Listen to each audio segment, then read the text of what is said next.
As we just talked about, we're really seeing a cultural shift in how people relate to each other. Now, we were just talking about, day-to-day relationships, but I want to talk about the cultural shift in relationship structures. Non-monogamous relationships are on the rise, and we really see this in reality TV shows like Selling Sunset and Couple to Throuple.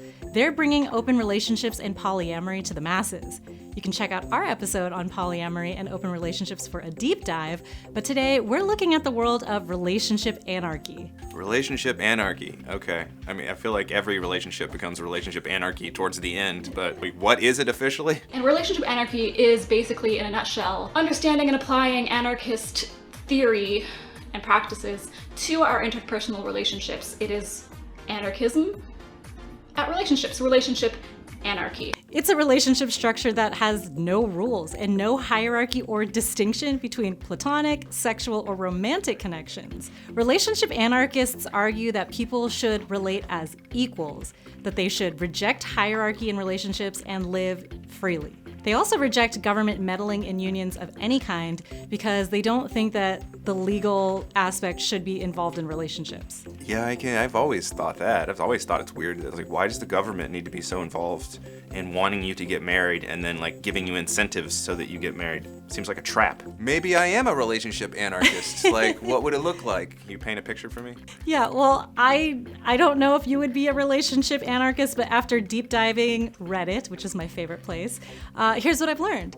Relationship anarchy is ultimately about freedom and creating fulfilling relationships of all kinds. Most RAs say that it means no one can put rules on a relationship that they're not in. So I'll take myself, for example.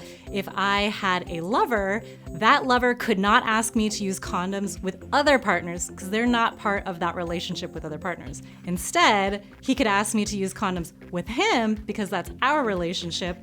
But since I would be a relationship anarchist in this position, I would have full freedom to do whatever I want with others. It's interesting because it almost seems like very selfish, in my opinion, that you wouldn't want to do something for your partners that would make them feel good, but I guess that's the whole point here. There are also a lot of people in the RA community who are aromantic or asexual, and because they don't typically feel romantic or sexual attraction, it might be easier for them to not rank differing types of relationships as being more important over others. But not everyone who practices relationship anarchy identifies as aromantic or ace. Ultimately, RA is about freedom and the ability to customize every relationship. I mean, as long as you still know if you had a partner who didn't use a condom and there's a chance of you getting an STD from that person, you should still know that. Yep, but that's why you would use condoms in your relationship. Again, it seems very selfish to me. I definitely would not be able to do a relationship that is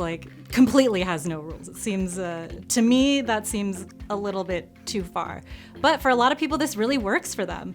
And they like that their friendships that are platonic hold just as much meaning to them as their relationships that are physically intimate. I think I'm a labeling anything anarchist. I don't want any labels on things. I want the freedom to adapt and change on a daily basis. I might be this today and have this opinion, but who knows? So maybe you are a relationship anarchist, Tyson. Maybe I am today, but who knows what I'll be tomorrow. Hey, that's the point. You can make up your rules as you go.